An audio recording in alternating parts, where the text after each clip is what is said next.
پیش خدمت ہے شہرنامہ آواز۔ ایک ہفتے قبل آسٹریلیا کے چند بازاروں میں فروخت ہونے والی اسٹرابیریوں سے نکیلی سوئیاں برآمد ہونے کا سلسلہ شروع ہوا، اور اب حال یہ ہے کہ آسٹریلیا کی تمام 6 ریاستوں میں اسٹرابیریز سے نکیلی سوئیاں برآمد ہونے سے عوام پریشان اور خوفزدہ ہیں۔ ایک ہفتے قبل کوئنس لینڈ کی اسٹرابیری میں چھپی ہوئی سوئیاں دریافت ہوئی تھیں۔ اس کے بعد جنوبی اور مغربی آسٹریلیا سمیت پورے ملک میں سوئیاں برآمد ہوئیں۔ 21 برس کے ایک نوجوان نے غلطی سے سوئی نگل لی، جسے اسپتال لے جایا گیا۔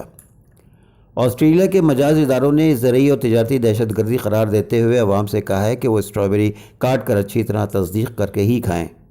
دوسری جانب حکومت نے اس معاملے کی خبر اور ذمہ داروں کی اطلاع دینے والے کے لیے $1,00,000 آسٹریلوی کا اعلان کیا ہے۔ اس زرعی دہشت گردی کی کوئی وجہ سامنے نہیں آ سکی اور نہ ہی ایسا کرنے والوں کا مقصد سامنے آیا ہے۔